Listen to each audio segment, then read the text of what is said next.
Hello and good evening, wherever you are in the world. Thank you for joining us for another one of these fascinating discussions. Today, it's going to be with Dr. Sabine Hazan about the microbiome. And believe me, when you hear who she is, you will be surprised that you don't know more about her. This is likely to be a really important discussion. Just a reminder before we start, as usual, click on the subscribe button. It's usually hidden, but it's now in the bottom left right hand corner of your screen. There'll be a little button there and you can subscribe. Additionally, I want to remind everybody about Humming Heroes. This is our book. We have 2 days to go before it's launched on Amazon. This is going to be fascinating. So use the link below to pre-order it, and we look forward to your support. So, getting straight into this important discussion about the microbiome and understanding a bit more about it is we've got Dr. Sabine Hazan. So, I'm going to bring her onto the screen so she can introduce herself. Sabine, how are you? I'm doing great. Thank you. Excellent, excellent. So, Sabine, tell us a little bit about yourself. I'm a gastroenterologist. I've been practicing for almost 3 decades. And I started GI as a fellow in research. So I started clinical research. So I got into the world of pharmaceutical clinical trials for about 3 decades since fellowship. And from clinical trials, I realized, there were a lot of drugs that we were using for similar drugs for different diseases. So I got exposed to all that and started questioning, are all diseases similar in a way? Is it all starting in a gut? Is it all starting as our immunity? Especially with the advances with biologics that were used for Crohn's disease, for rheumatoid arthritis, psoriasis, etc. So what happens is from there, I entered the world of a clinical trial for C. diff. C. diff got us into the microbiome because it made us understand C. diff, a bacteria that causes people diarrhea and they can die. Made us, I started doing a lot of clinical trials on C. diff. And then from C. diff, the microbiome kind of exploded because of the fact that we started doing fecal transplant, the process of taking stools from a healthy donor and putting it in an unhealthy C. diff patients and curing C. diff. So from that, clinical trials became all about the microbiome and fecal material in capsules. And I questioned the whole field of, what are we doing here? What are we doing when we are improving Alzheimer's by changing the microbiome? And so I started sending my stools to different labs. And then from there, I realized there was no validation in the world of microbiome testing. And so I started my own genetic lab, really to understand, what does Alzheimer look like, et cetera, et cetera. And so here Yeah. we are, as the owner of a genetic lab, Progenabiome. And it's Mm. kind of funny that, because you're posting that, I put it as the quest of a new healthcare revolution. When COVID hit, I felt, I have a genetic sequencing lab that's understanding the microbiome. I have a CRO, a clinical research organization, that basically works with the FDA to bring, products to market. So who better than, and then I'm connected with Dr. Tom Barodi, who is the father of fecal transplant, and started a lot of patents on treatment.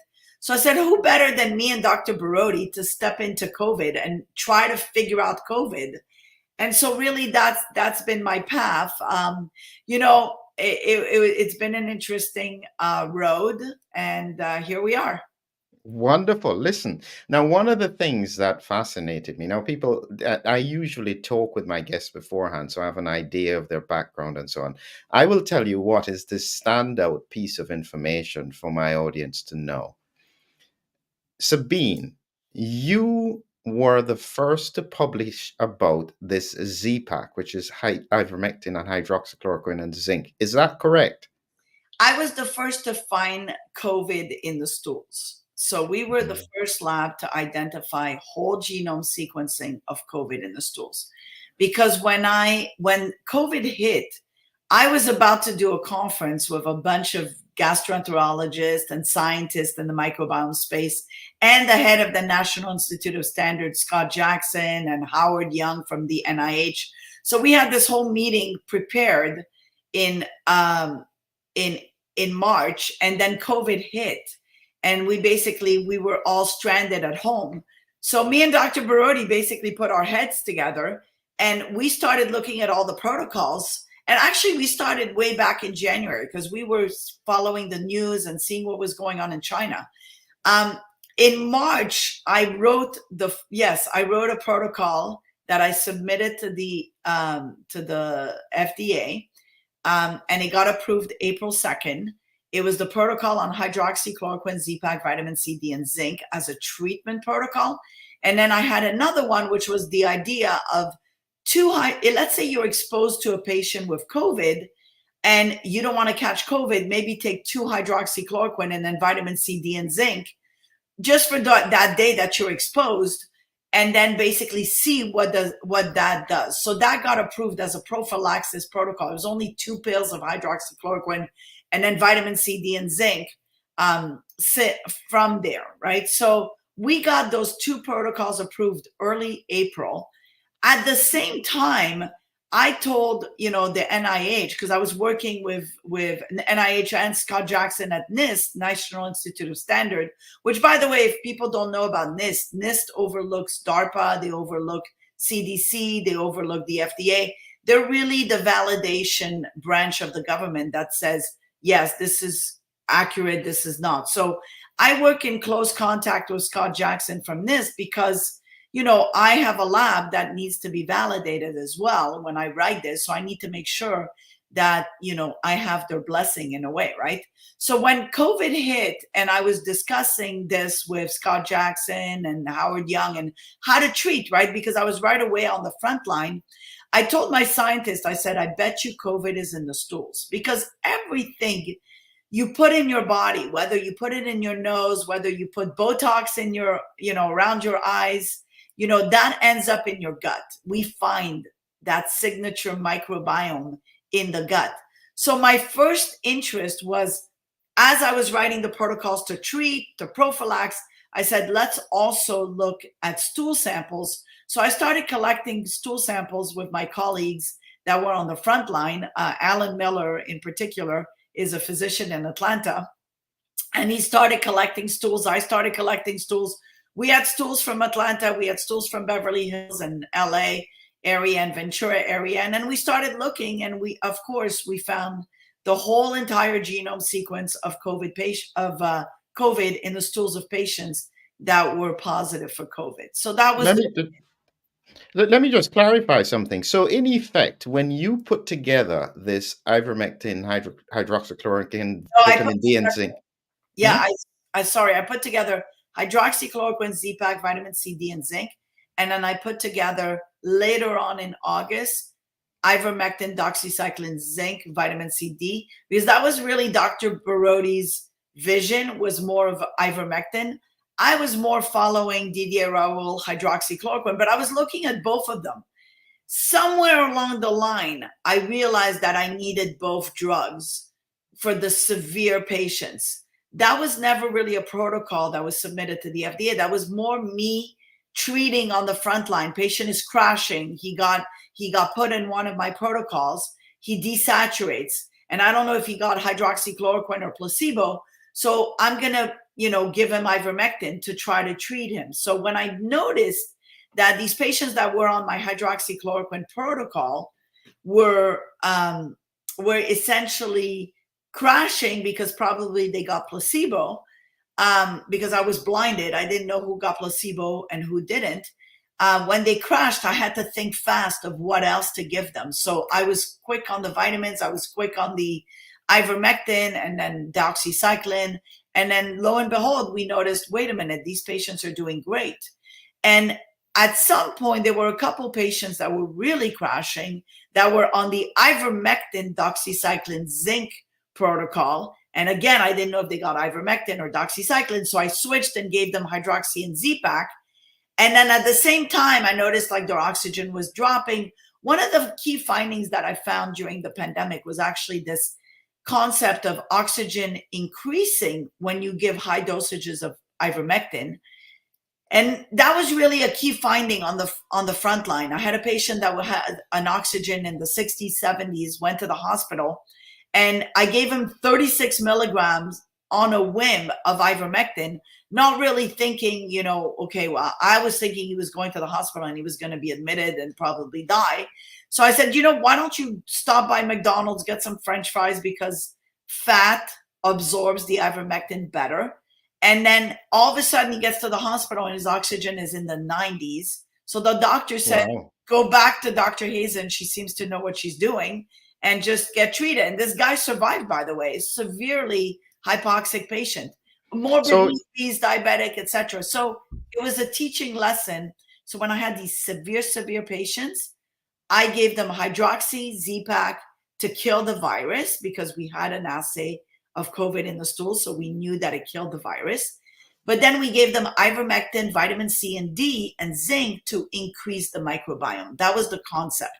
yeah. So listen, you therefore were doing this even before Dr. Zelenko, and therefore you would have been well, they would have known about your research. Was this, or let me put it this way, there was a point where the president said something about HCQ, and the minute he said that, it became political.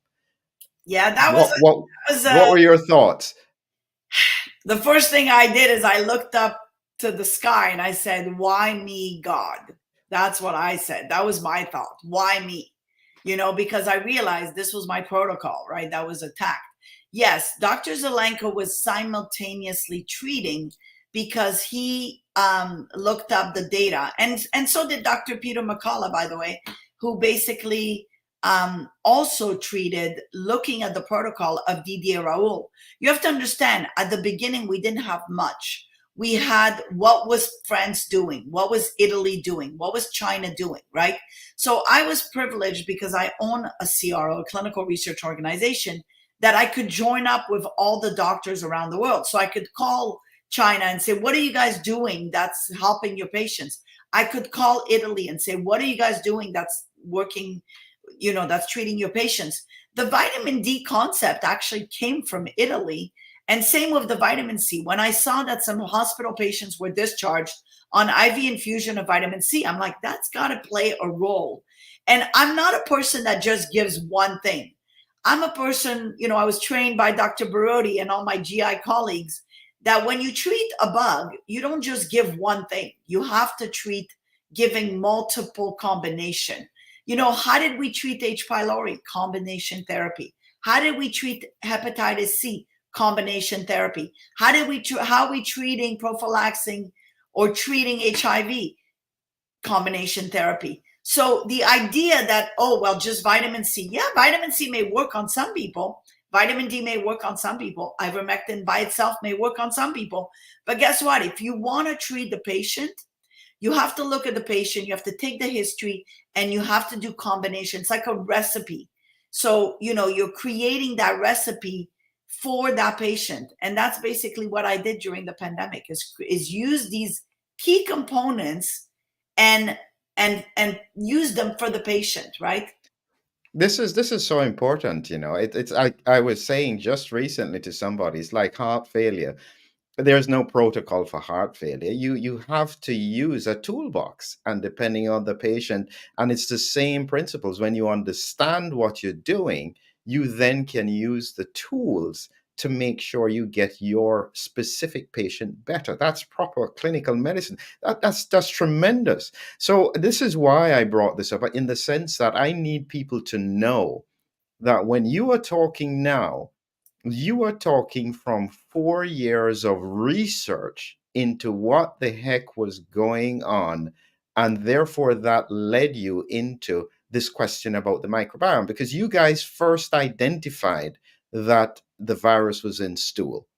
Yes. What then, when did you start to notice that not only was the virus in stool, but it was affecting the microbiome? So is the virus affecting the microbiome, or is the treatment affecting the microbiome, right?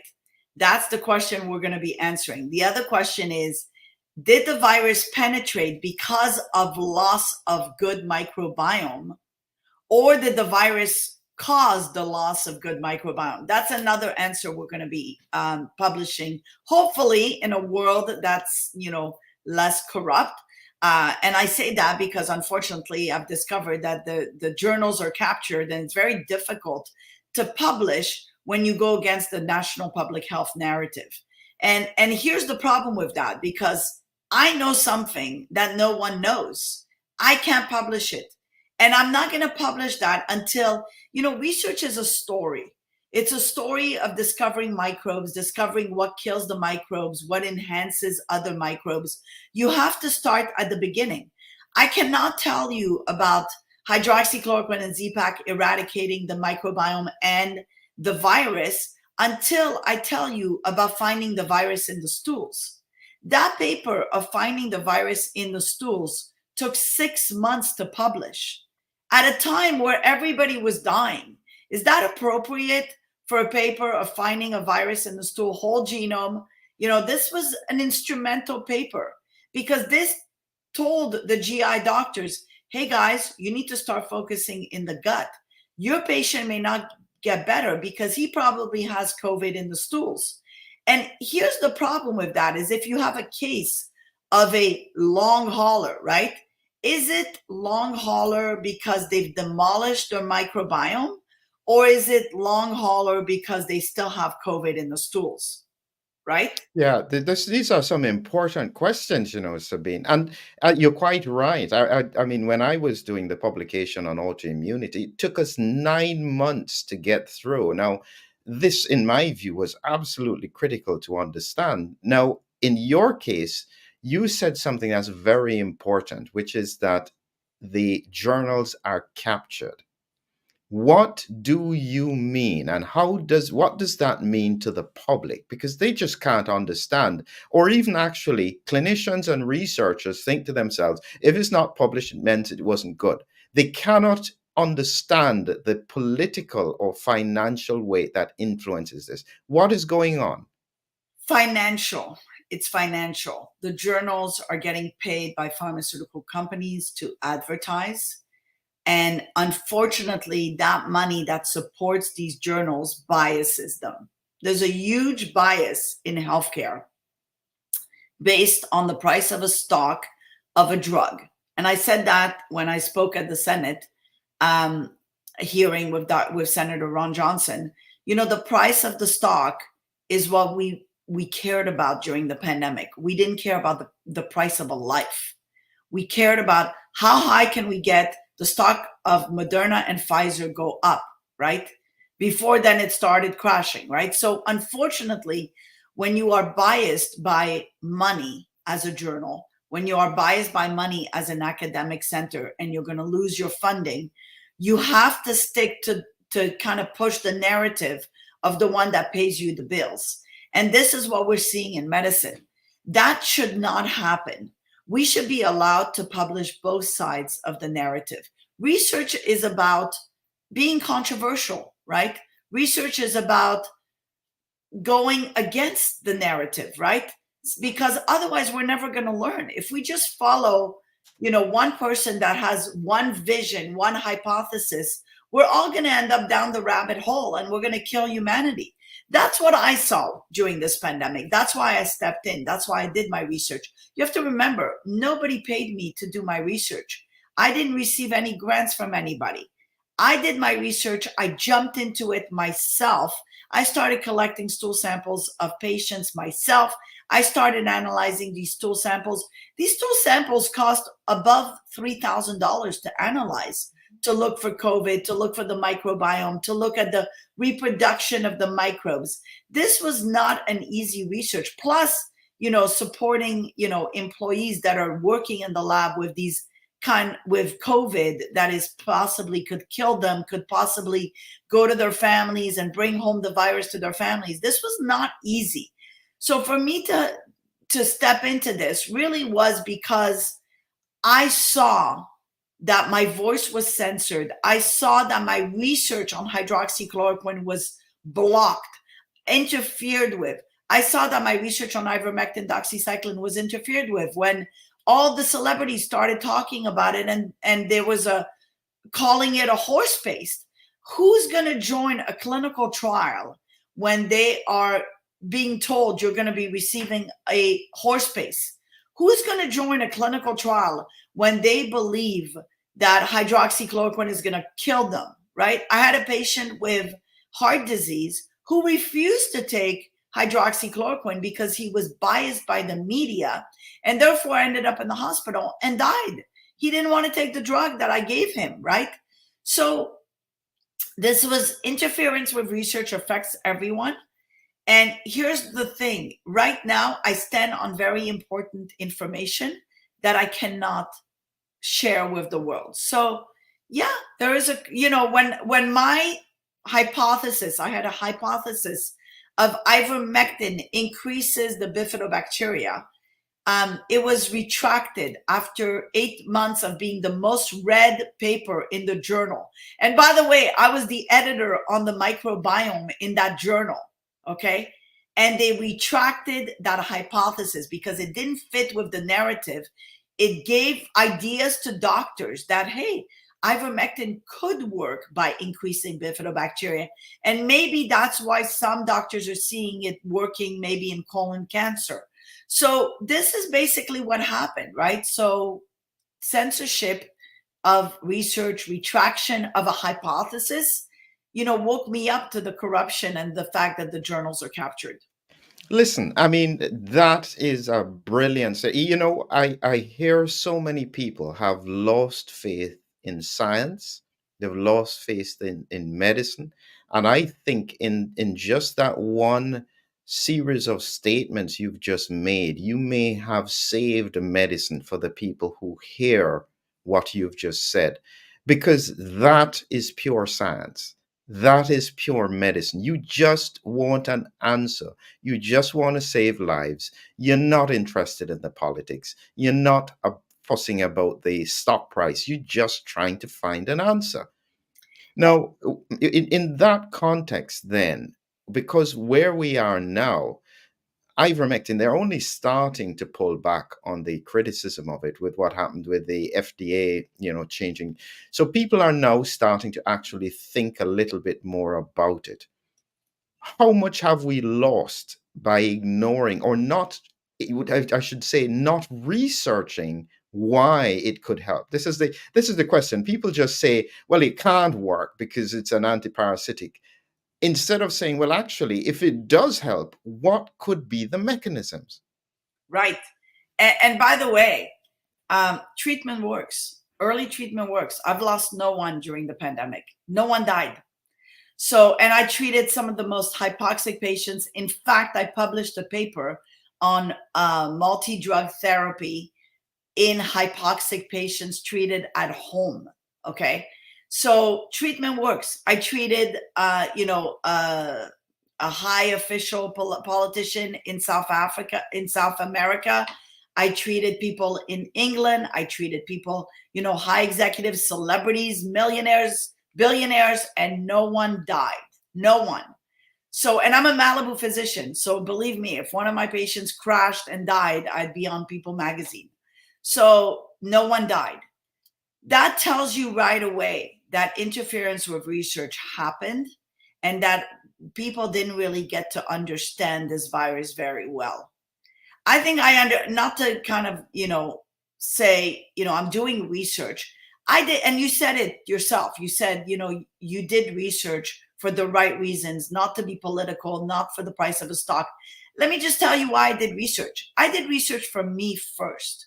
I needed to understand this virus before it attacks me. I did research for my kids, for my husband, for my parents. I wanted to understand what this virus was doing and what the vaccine was doing too, right? Before, so that I can make, as a scientist that's been doing 30 years of clinical trials for pharma, as a scientist, I wanted to do my own research for me first. Because ultimately, when you interfere with the research and you get a different answer because you're trying to make money, the only person you're going to affect is you, because you're going to be the patient because you interfered with research to try to make money.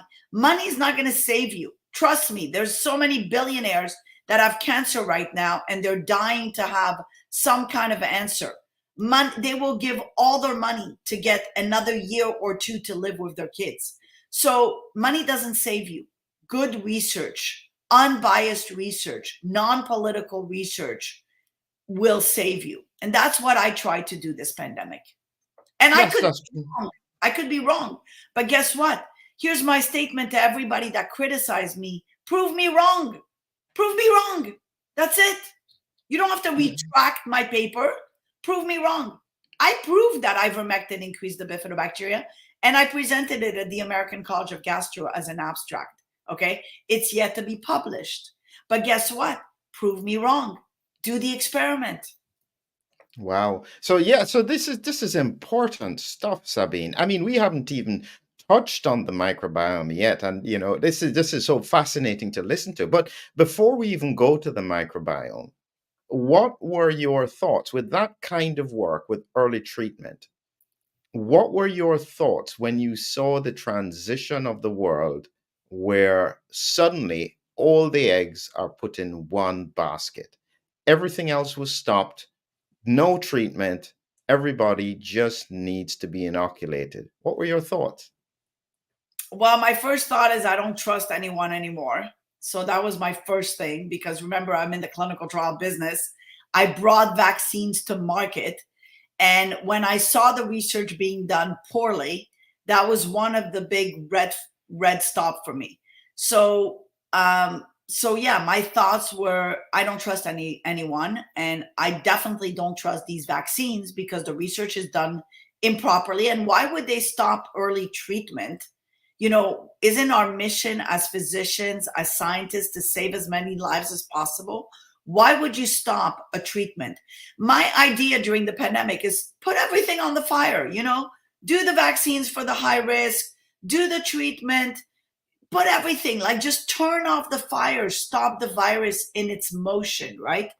It didn't happen. Unfortunately, this virus did mutate. It got up to Delta, and then eventually Omicron came around, and that was the big savior, in my opinion, because it kind of like made us realize, wait a minute, we have a natural virus that's created out of an unnatural one in a way. So this was how, you know, the pandemic occurred, and it's a shame that they didn't just want to do all of it together. And then you go back, you know, when you have a fire, you use all sorts of buckets with water, hoses. You don't say, oh, this one has a better high pressure.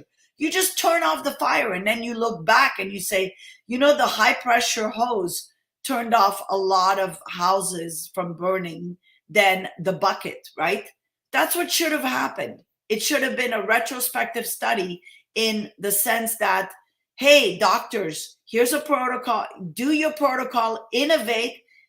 You're out there on the field treating patients. We trust you. You're a patient-doctor relationship. You know, when we talk about hydroxychloroquine and Z-Pak, I wrote the protocol. We had 2 pages of medications that were contraindicated with hydroxychloroquine. So if you don't take the history properly to look at the medications that are contraindicated, you're giving it to the patient. You're not going to achieve success. You have to do due diligence. On the same side with ivermectin, we had another 2 pages, well, actually 1 page of drugs that were contraindicated, right? So you have to take that into consideration when you treat a patient. And therefore, medicine happens on the front line between a patient and a doctor. What should have happened is it should have been a lot of different protocols. Whoever wrote the protocols, put them out there. You know, the government should have stepped in and said, look, here are all the protocols that we approved. And, you know, feel free as doctors to evaluate and start treating and stop the virus from going on. But instead, they suppressed early treatment because there was a price of a stock that was behind it, okay, to sell the vaccines. And then when they couldn't sell the vaccine because of the fact that people lost trust and people got COVID, you know, after they got vaccinated, and they saw others that weren't vaccinated still standing, still not having COVID, then their, you know, light bulbs started, the lack of trust started happening, right? For me, the lack of trust happened from the beginning because I'm in the clinical trial field. When I see a patient is given a vaccine in a pharmacy and it's a kid, and we're not even enrolling in the kid's trial yet, and there's no informed consent given to that kid, and the kid gets a vaccine in a pharmacy, we have a problem. I had a problem with that because I said, we're vaccinating everyone. Nobody's getting proper informed consent. I had a friend of mine who's a photographer, had a coagulopathy after the vaccine. She was on birth control pill. Now, were we supposed to be giving birth control pill with the vaccine? Good question, right? But certainly, had this woman read informed consent, knew about the coagulopathies from the vaccines, right? Even though minimal, she would have probably made a different choice for her, because now she's on blood thinners for the rest of her life. So this is the problem. Informed consent was not given. Suppression of science, interference with research happened. And unfortunately, that affects everyone. Yeah, this is some huge statements, Sabine, because the damage that has been done to the credibility of science and medicine is humongous. I mean, I keep on warning people. I'm saying to them, listen, some brown stuff is going to hit the fan. And when it does, if you are not standing up and advocating for patients, they will never trust you again. And the This brown is stuff is hitting the fan because the microbiome is in capsules right now. So yes, absolutely. if we don't do the research, if we don't stand up right now to understand the research better, we are going to get stuck with a lot of problems down the road, especially So let with microbes. All right, so let's talk a bit about the microbes now. In terms of people just don't think about the microbes. The microbes are, just brown stuff that falls in the toilet. Why is it important? Because we've come to realize that if you don't have a solid microbiome, a balanced microbiome, you are susceptible to viruses. You are susceptible to Clostridium difficile, that bacteria that causes diarrhea and kills people. So the only treatment for that is really to implant microbes, right? I spent 30 years trying to kill C. diff with medications, antibiotics, and then clinical trials. When I couldn't fix my patients with C. diff with clinical trials, I would do this procedure called fecal transplant, the process of taking stools and putting it into the colon. What I discovered through fecal transplant was that these patients with C. diff had loss of diversity in their microbiome. Very few phylum were left, very few, a lot of good microbes were lost. And so the answer was really transplanting a lot of good microbes, right? Re-fertilizing your soil, right? So I'm a huge gardener, as I told you before. And one of the things that I equate the microbiome is really to that compost bin that's in our colon, right? So when you look at a compost, what are you doing when you're composting? You're putting green vegetables and bacteria together and you're mixing it and you get that brown dirt.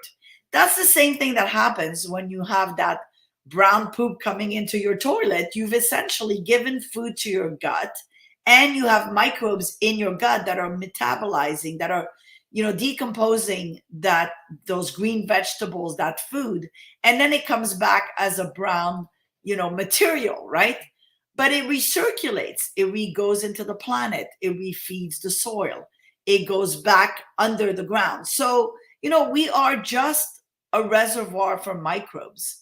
And when you start seeing the power of the microbiome, when you start fixing a patient, and this was really a individual patient that I fixed, had C. diff, had chronic UTI, chronic psoriasis, and was suicidal. When you use a donor, and I used, Dr. Karutz, who's the stool bank at University of Minnesota's donor, because he basically screens them properly. When I used that donor, my patient suicidal ideation resolved. His chronic UTI resolved. His C. diff resolved. His psoriasis improved. He is now 4 years out and he's amazing. Okay. So the right donor for this guy was instrumental at changing his suicidal ideation. So when you see that, you start saying, wait a minute, I'm doing something there. I'm changing the microbiome and I'm changing the personality, right? We just published and just submitted data at the anxiety meeting in Boston, where we presented an anxiety microbiome, right? Microbes that could possibly be the culprit of anxiety. Now, is it anxiety triggering these microbes to grow, or is it those microbes are grown triggering the anxiety? But definitely there is a personality microbiome relationship. There is a gut brain axis that is occurring. So yes, the microbiome is very important. And this was the paper that we presented, where we showed there's a signature microbiome in anxiety patients compared to healthy controls. How did we do this study? We did so if you'll recall, during the pandemic, a lot of patients with severe COVID were very, very anxious. So we discovered this fingerprint microbiome in these patients. From there, we decided, well, we're going to start giving GAD questionnaires, which is like an anxiety questionnaire, to all our patients. And we're going to see if that microbiome changes with anxiety. And sure enough, the people that had a high anxiety score had high signature microbiome, and the people that had low anxiety score had low, microbiome signature. So we're coming out with an assay, hopefully, for anxiety that's going to help the psychiatrists. And now I'm actually working with psychiatrists at Yale. I'm working with psychiatrists at USC, UCLA, to basically try to find answers, because now we have a marker that can tell us, hey, this is a picture of what an anxiety microbiome looks like. Let's try this. Let's try this drug. Let's try this drug. See if it improves the anxiety and improves the microbiome. That's ultimately how, the best research is done, right? You have two different set points that basically show you treatment. When I treat my patients with Crohn's disease, I do, an activity index to see how severe is their Crohn's. Then I look at their colonoscopy, and then I mark that, how severe is their Crohn's. Then I look at their microbiome and see how bad is the microbiome in these Crohn's patients. Then whatever I do as far as treatment, whether it be a biologic, whether it be, an antibiotic, multi-antibiotic treatment, fecal transplant, whatever treatment, bovine immunoglobulins, whatever treatment I do, I have to improve that activity index. I have to improve the colon. I have to improve the fecal calprotectin, which is a third marker. And then I have to improve the gut microbiome. This is how you do research. This is how you do science. Science that's well done is reproducing not only on a symptomatology way, but on a validated lab assay, and then on a clinical picture of the colon, and then on a microbiome picture. Wow. Brilliant, Sabine. Brilliant. So listen, so taking you now, before we talk about the issue of what you found with vaccines and the microbiome, I'm starting with the work you had done, but this was a paper from China. They found that the gut microbiome changed with infection. So this is with infection. And they were looking at multiple different changes with specific bacteria that occurred, similar to what you found. What bacteria is primarily damaged, and is it a good one or a bad one? So in the microbiome space, there's good or bad. It's really about the balance. So I like to, not all, it's kind of like humans. Humans are good and bad, right? So microbes are the same. You could have E. coli, that's a good microbe, and you could have E. coli, that's a bad microbe. You could have Clostridium difficile, that's a good microbe just staying around, being dormant and doing what it needs to do. Or you can have Clostridium difficile secreting its toxin, and therefore killing the host, right? So it's really about the balance. Now, the most important that I found, and really it was a path of discovery, was bifidobacteria. When we looked at COVID in the stools, We identified COVID, we identified different strains of the virus in different people, and therefore different mutations at different levels of the virus, which really in my mind was, how do we vaccinate someone when you have like 34 mutations in the spike protein, right? And how do you vaccinate someone? You're only vaccinating with one spike, right? So, and it's always the same kind of spike. So are you really vaccinating? And is that the way, should you even vaccinate against a mutating virus? Or should you even vaccinate against a virus, period? Right? So the idea of vaccination came from, bacteria. You mimic the bacteria. It's easier to mimic a bacteria because a bacteria, if you look at the bacteria, the genome, the gene of the bacteria is like ABCD, right? ABCD is ABCD. So if I take a vaccine that's ABCD, it's going to mimic that bacteria. The problem with the virus is that it's not necessarily always ABCD. It's ABCD 1 year. The next year, it's the next infection, it's ABDE. It's AFGE. It mutates, it changes. Viruses lack the capacity to clean up the mutations, right? Bacteria have properties that clean up the mutation, right? So you always have ABCD and you can always identify the bacteria. The virus, it's not so simple. So when you have AFGE and you're giving a vaccine that's ABCD, well, you've missed the genome. You know what I mean? So you've not stopped. So should we really vaccinate viruses that are mutating constantly? I don't believe so. I don't think so. I think viruses need to be suppressed by bacteria. Bacteria is bigger than a virus. So what we discovered with COVID is really that when people had severe COVID, they had a loss of a microbe called bifidobacteria. Bifidobacteria is this strong, potent bacteria that appears in newborns and disappears in old people.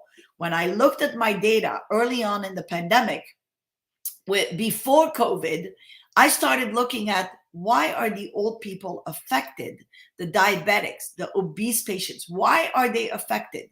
What's in their microbiome? The one significant difference was the loss of bifidobacteria. Why are the newborns not affected?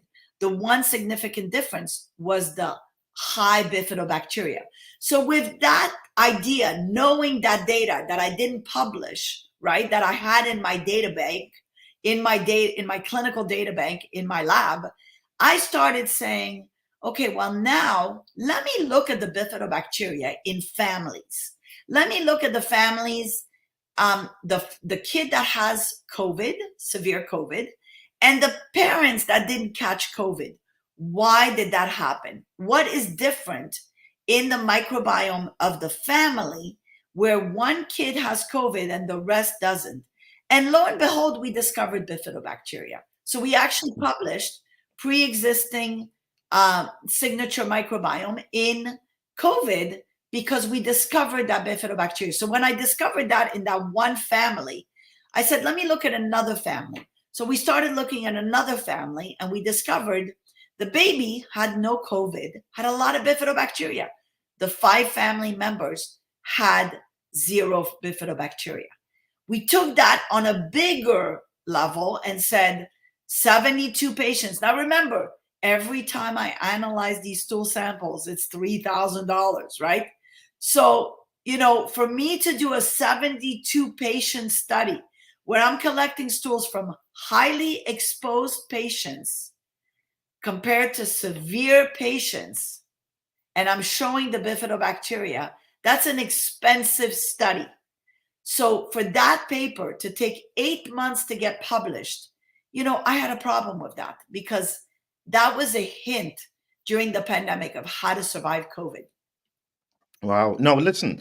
So, in effect, then, are you suggesting that well, I mean, the microbiome did change pre and post infection, even in people who had bifidobacteria, say, what would be the mechanism for that change? Why would that genus be affected?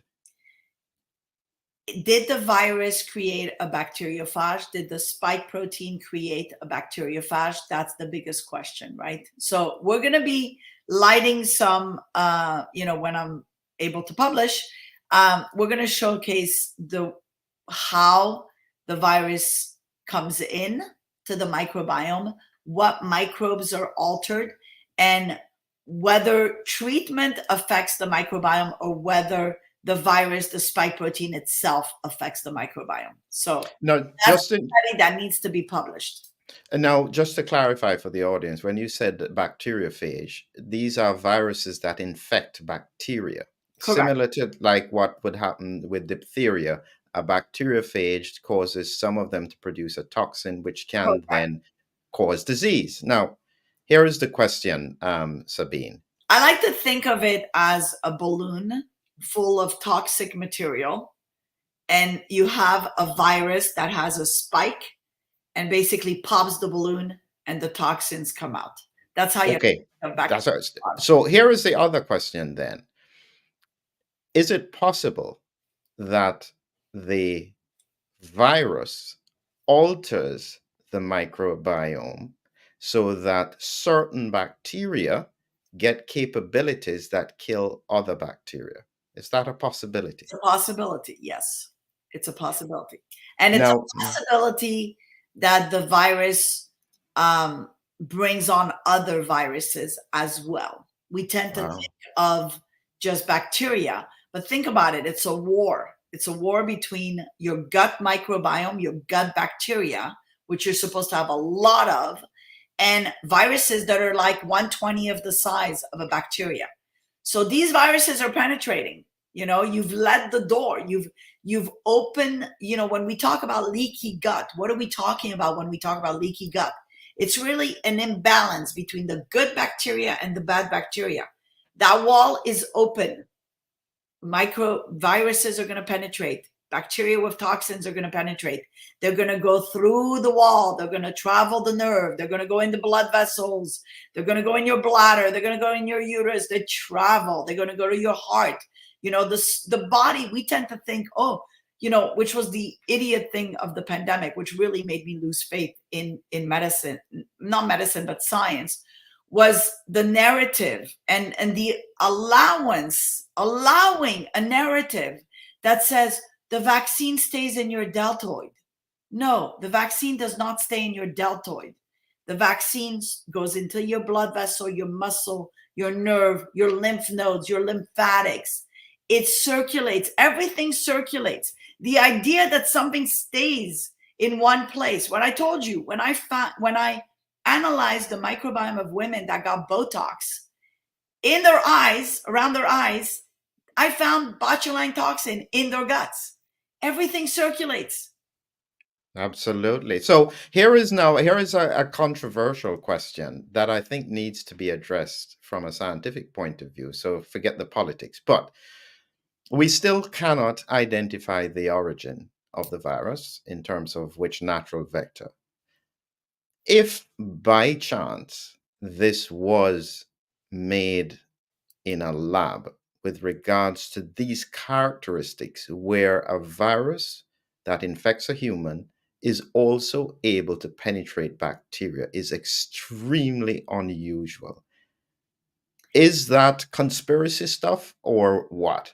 It's not well, you could make it conspiracy, and that's what they're using to kind of discredit those that are coming out with the ideas. And you could say, oh, for what purpose? To kill humanity? Conspiracy theory.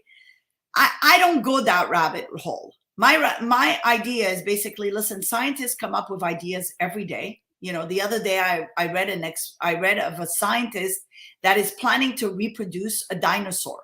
Why in heaven's name would you want to reproduce a dinosaur? To what? To kill humanity? I mean, that is the stupidest experiment in the history of experiments. So unfortunately, you've got these scientists that come up with these ideas. They become friends, with others. They're probably smoking something and they're like, hey, let's raise some money and create a dinosaur, right? And then money comes in and then the stock market goes up to create a dinosaur. But they don't think about, well, what the hell is the dinosaur going to do to my backyard, to my house? Is it going to kill my kids? How am I going to fight a dinosaur? And is that dinosaur going to reproduce? And what's going to happen to the microbiome of that dinosaur on the planet? Is that going to kill the microbiome of the planet? So just because you can do an experiment doesn't mean you should do it. Okay. So the problem with this lab or whatever happened is some scientists decided probably, and I'm going to say probably because I've seen the genetics of the virus entirely. Some scientists decided, hey, and we have the capability right now, by the way, to cut these bacteria, to cut these viruses and to join them together. So is that what happened? Was a virus cut and a bacteria that can enter a cell without a cell membrane? Can the joining of a virus and a bacteria create enough havoc in the gut? And therefore, is the concept of the vaccine a piece of a bacteria to try to offset, but it went wrong because unfortunately, that bacteria that penetrated the cell wall utilizes probably the genetic material of the cell wall and reproduced itself. So again, scientists with poor ideas that were not really thought of. Every time you CRISPR something, every time you join one thing with another, you're creating an unnatural microbe. What do you think the microbiome will do when it sees an unnatural microbe? It will reject it, because our bodies are designed to reject the unnatural. Think, or the overly bacteria, right? If I take a hamburger with a lot of E. coli, what's my body going to do? It's going to have diarrhea because it's rejecting, right? When you have an autoimmune, and you published on autoimmunity, when you have an autoimmune response, that's your body rejecting the bad stuff or the unnatural stuff. So we need to stay, human beings are trying, and I get it, right? Trying to CRISPR the gene, trying to CRISPR the microbes, but we've yet to reproduce blood. How about we start with reproducing blood so we don't need blood transfusions from human beings constantly? We constantly need human beings to give us blood. So now we're entering a world where we have altered the microbiome. There is not enough good donors in the world to fix that problem. So if we ever get to a world where we are, think about blood transfusion. And I always equate the microbiome to hemoglobin, right? When we had patients bleeding back in the days, we didn't have a hemoglobin to tell us how much should we transfuse a person, right? Hemoglobin is 7. I need to transfuse the person because they're below 7. Now we have all that. And now we also know through research that was not interfered with, we also know that if you transfuse someone with hepatitis C, you're going to give hepatitis C to the patient. If you transfuse someone with HIV, you're going to give HIV to the patient, right? So we've learned how to clean the blood as best we can, right? There's still a lot of stuff we don't know in the blood that we are transmitting, right? Viruses, for example. So when we are giving a blood transfusion, are we transmitting viruses that we don't know, therefore causing the problems in the patients down the road, maybe neurological problems, etc.? So these are the questions that need to be answered. So now with the microbiome, there will come a time where we will have the equivalent of the hemoglobin, and we will say, you, sir, have an autoimmune process, you, sir, have cancer, and you are lacking these microbes, and these are the microbes you need, and here's a transplant, right? And maybe it may not be a transplant, it may be a consortium of microbes, okay? But here's the thing. What if you kill all of the microbiome of humanity? Where are you gonna get your good donors, right? If you transfuse everyone with the same blood, where are you going to get your good blood transfusions, right? So Yeah, so it leads right into this question then, because not only are we seeing changes in the microbiome with infection, but your paper, the one that they don't want to publish, it's that you're seeing it as well around the vaccination. How can you be sure that it's related to the vaccination and not something else? You can't be sure of anything in science. It's about, like I said, it's about prove me wrong. Okay. Add something else to my data. Okay. And this is still continuous data, right? We're still looking at the vaccines. When we got censored from doing research on ivermectin, doxycycline, zinc, and we couldn't push our protocols, to the next level, or the hydroxychloroquine, and the push of the vaccines. And really, for me, I wanted to know, because the whole time I was like, what is that doing to my microbiome? Because you have to understand, Philip, before the pandemic, I was conducting 50, and I'm still conducting 57 clinical trials on the microbiome and diseases. I'm looking at the microbiome in Parkinson's. I'm looking at the microbiome in Alzheimer's. I'm looking at the microbiome of GIST tumors. We just picked up some, microbes that could be linked with GIST tumors. The microbiome of colon cancer, appendiceal cancer. So I have a vision, a small vision, but still a little vision of what is going on in the microbiome, right? With my path, right? And especially following the bifidobacteria. We noticed bifidobacteria was absent in Lyme disease, Crohn's disease, invasive cancer. So all that becomes important when you kind of say, okay, well, we know these diseases share these things in common. How do we fix this, right? So when we looked at the vaccines before and after, believe me, I did not want to be the person that came out and said, oh, vaccines affect the bifidobacteria.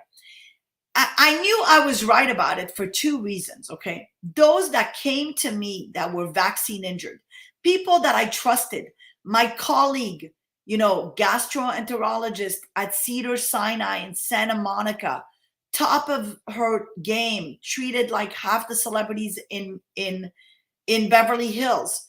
This woman gets vaccinated, all of a sudden is debilitated, okay?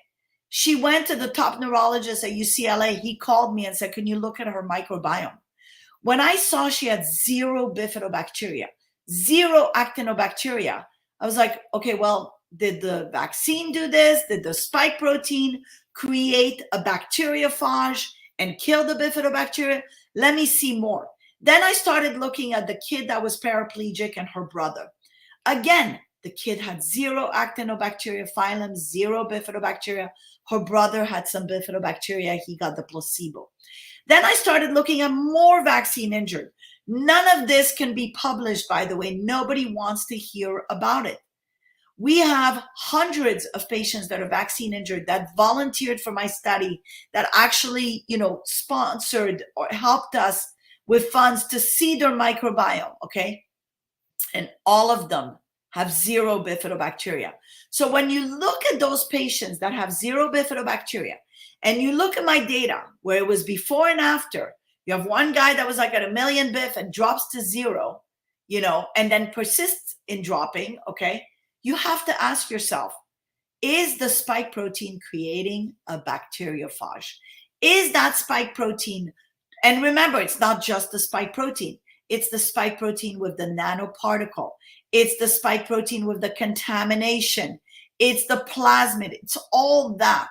Is that going into the blood, into the circulation, into the lymphatics, into the nerves, into the colon, and landing there, and now utilizing the properties or other microbes in the microbiome space in the gut and reproducing? And now you have a leaky gut, and now all these microbes are passing, right? Is that being created in the gut, right? Are you having a spike enter the blood, going to the colon, utilizing properties of other microbes, reinforcing that spike, right? Or even that spike triggering another virus, triggering another bacteria. So, We don't know. this really leads into an important paper at Carlo Brogna in Italy.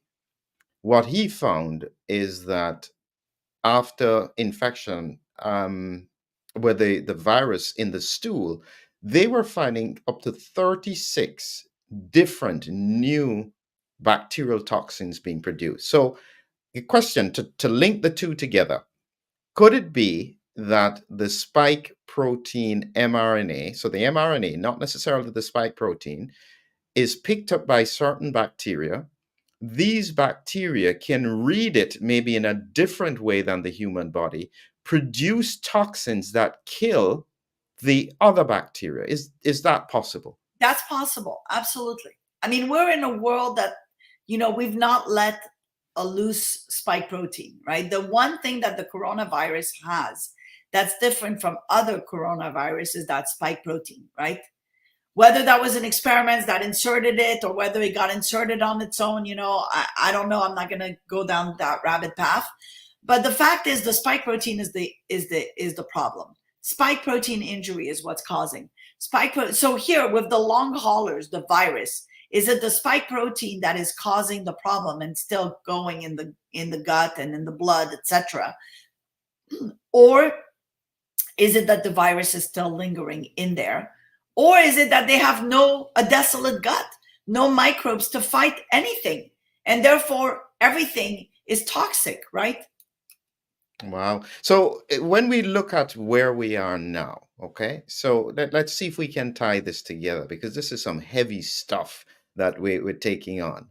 Firstly, how are you going to get the scientific community to actually even just look at this? Because at the moment, as you said, it's like there is only a narrative. Nobody wants to come outside the box. No matter what is happening, people are locked in the box. They don't want to come out. How are you even going to get this kind of information out there? The same way that I got hydroxychloroquin and ivermectin to go out there, word of mouth PR. I've been in the clinical trial business for 30 years. I know how to get the word out there. I was the number one recruiter for C. diff for clinical trials. I know how to get the word out there. The one thing we have as physicians is we kind of collaborate, and that collaboration is the most beautiful thing. What we saw during the pandemic is about 300 doctors collaborating together to treat humanity, and we all joined up. We all, even though we had different ideas, Pierre Corey was on ivermectin, Peter McCullough was on hydroxychloroquine, but eventually they saw that it was not about their protocol. Didier Raoult was on hydroxychloroquine. They all saw it was a bigger force trying to get us out of the picture almost, right? They're trying to remove the idea of physicians and make us like the bad guys. Oh, those doctors didn't save us during COVID. Our hands were tied. Think about what I had to do to save patients. I had to write a protocol, which cost me over $300,000 to put through the FDA, right? This is not cheap to write 3 protocols to submit to the FDA and to run these protocols so that when the Department of Health came to my office and said, well, Dr. Hazan, why did you treat COVID? I have a protocol that's approved by the FDA. Nobody had that opportunity, right? When I did that to kind of like showcase to the doctors, hey guys, this is a protocol that I did, and look at what happened to me. I am, in a way, the person that doctors are looking at, because I'm demonstrating what is happening to our field, right? When a physician that has brought vaccines to market is not allowed to publish the data on vaccines affecting the bifidobacteria, we have a problem, right? So it's all about the discussions have been shut. What happened during the pandemic is doctors joined forces and started treating patients. When what's going to happen is, and what you're hearing now is the microbiome, because here's what happens. The word, it's the butterfly effect, right? Action leads to a reaction. I talk about bifidobacteria. There's a million companies out there selling probiotics. They want this data. They want to hear about it because they believe there's a million people out there that are naturopaths, that are herbalists, that are into natural foods, real organic milk, real organic fruits and vegetables. Those people listen to what I have to say. And then they tell, it doesn't have to be Sabine Hazan telling. They tell their friends and they tell their friends. It's a boomerang effect. When you said at the beginning, Dr. Zelenko had a protocol that he read from Dr. Raoult. He went on his own path as a lone cowboy into the public. And people say, well, aren't you upset that he talked about your? No, it's my protocol is the protocol of the world. It was given to the world. If I wanted to hide it, I would have called it the Haze D pack, and nobody would have known that it's hydroxychloroquine, Z-Pack, vitamin C, D, and zinc. If I wanted to hide ivermectin, doxycycline, I would have gone on clinicaltrials.gov and put Zyverdox, and I would have never mentioned ivermectin. Think about what is Paxlovid. Do you know what's in Paxlovid? Right? No, well, yeah, this is interesting now. Yeah, Well, what? okay. Yeah. Paxlovid is a secret formula. What is in Paxlovid? Do your homework. I'm not going to say it.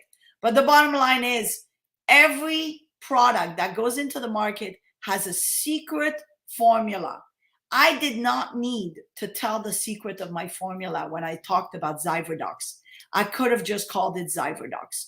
So when everybody on April 2nd, every doctor looked at clinicaltrials.gov to see what are the solutions, because they wanted to be on top of it for their patients. They saw my clinical trial was number 3 and number 4. Okay. When they saw my clinical trial of hydroxychloroquine, it went viral. Doctors started writing it. Doctors started keeping it in their closet. When in July of 2020, I put out Zyverdox, ivermectin, doxycycline. Again, doctors saw that protocol and it went viral. Ivermectin had a point. When Dr. Brody started talking about it in Australia, about ivermectin, and then went as all of a sudden he was a bad person because he's trying to raise money for a protocol to save people from COVID. Isn't that what pharmaceutical companies do? Don't they do PR to raise money for a protocol? But all of a sudden, because it came from Dr. Brody, he's the bad guy. And, oh, I'm sorry, he's just a grifter. He's just there to take advantage. But pharmaceutical companies are not grifters. They're not even doctors. They're not even on the front line. You know what killed me this pandemic was the fact that people that never touched a patient with COVID were talking about COVID as if they knew how to treat it. And the whole time I was like, step into my lab. Step into my lab. Come analyze the thousands of stool samples with COVID. Open that freezer full of COVID strains. Where's your guts now? You're talking like you're a big shot on television. Where's your guts? Come and step into my lab. Go touch a patient with COVID, you wimp, because that's what it was. That's how I felt. I felt like people that were talking and never touched the patients were wimps. Go touch a patient with COVID. Go expose yourself with COVID. Bring it to your family. Then talk to me about treatment doesn't work. And I'm Wow. very heated about this because that was my pet peeve the whole pandemic. And, it brought me back to HIV days where I was a resident in Miami Jackson Memorial Hospital treating HIV patients as best I could. And patients were vomiting blood all over me, putting their bloods all over the walls. And then you had these hoity-toity celebrities saying, oh, this for HIV. And the whole time I was like, why don't you come to the hospital and try to treat these folks? It's not that easy. So when they discredit the doctors and they call the doctors like, oh, these horrible doctors. Well, I'm the last of the Mohican because I spent my money to do the research. No doctor's going to do that. Okay. Everybody's waiting for their grants. Okay. I was ready to trash money to prove a point. And I'm that girl. I'm the girl that's going to throw $1 million just to show a point because that's who I am. Wow. And this pandemic is corruption of research. Wow. Tremendous, Sabine. So listen, as we come towards the end now, yes, people are worried and they're thinking, oh my goodness, is my gut destroyed? Do I just start taking probiotics? What do I do? Because this is complex stuff. And this, you are opening a Pandora's box of, oh my God, how do we fix this? You fix it by supporting the Microbiome Research Foundation.org. That's one, by helping us, because it is not easy. Once you've broken a glass, and I'm not going to be, giving you a protocol, the Hazan protocol. I'm not. You want to join our research, support us, support our research, please do. We are looking into it. We are looking into fixing it. It is not easy. Like I said, it's fixing a glass and you're trying to put this piece of glass together and you don't know what it looked like before. So, the more data we have, the more we can publish, and then also help us fight to allow us to publish. It's become this, it's a huge job. I hired people to help me with bringing funds to donate, etc. And everybody that comes to me is like, this is a forklift. I mean, this is enormous. We're fighting on so many levels. We're fighting the corruption of not publishing. So we have to hire legal to help us to go after the journals that have censored us. Okay, that's expensive. We have to conduct the research on a lot of people that, when you talk about these people that have had COVID, that have had long haulers, they ran out of money. They don't have the money to spend on expensive stool tests. We need their stools to understand the data. We need them to join us so we can treat them. When you talk about, vaccine injured, we need to pay attention to all that. So, to me, and here's the thing, and I'm going to give a light, I think we tend to be, looking at the darkness. I'm not going to let us look at the darkness. I'm going to look at the positive. And I'm going to look at the same way that I stepped into COVID, because I realized that only a small percentage of people died. The majority stayed alive. Only a small percentage of people have vaccine injuries. The majority are fine because they have a resilient microbiome. So don't panic, don't stress, don't go taking antibiotics, probiotics, doing all sorts of stuff. When we panic is when we aggravate our guts even more, because we do things that just keep aggravating. So you start off with a good microbiome that survived COVID and has had no problems with the vaccine. Keep at it. Stay doing what you're doing, because listen, it's not right or left, it's middle. And we have to come to middle. We have to come to acknowledge that there are some people that are hurt by the vaccine and vaccine injured. And we have to acknowledge that there are some people that are hurt by long haulers, by the spike protein. And we have to understand it. So in order to understand it, both sides need to come to the middle point. And it's not a competition, it's middle point. That's it. Wow. Sabine, as I said, this has been wonderful. I've just sat and listened to you, and I hope the audience realizes that we are dealing here with a true researcher, a true clinician who is fighting and advocating for patients and across the world. I mean, all I can say is I hope everyone follows her line. Please find a way to support her, because as she said, lots of people cannot afford to be treated, and in the US, believe me, it's going to cost a fortune to do anything. So you do need to be supported. I wish you all the best Thank at you. your company. I think that that's a tremendous bit of work, and I think for the world, please keep fighting for all of us. Thank you. Thank you. And I think it's also, I'm going to just leave with one thing. Let doctors be doctors. We train to be doctors. We need to be allowed to innovate. If we stop innovation in medicine, we stop medicine. And Lord help us when AI becomes our doctor, because AI is only fed what it needs to be fed. So it's going to look at data that is not necessarily accurate. And AI is not on the front line treating and touching patients. We need that patient doctor relationship again. We need to trust our doctors. We need to give our doctors a break and hold their hands, because these are difficult times for doctors, risking their lives on the front line and fighting all the political, agendas that basically stop them from giving treatment. So let doctors be doctors and save the BIF. That's my platform. Beautiful, beautiful. Thank you. Sabine, stay with me. I'll just let the outro. Thank you, everyone, for joining us. And look in the description for links and support Dr. Sabine Hazan. Have a great evening.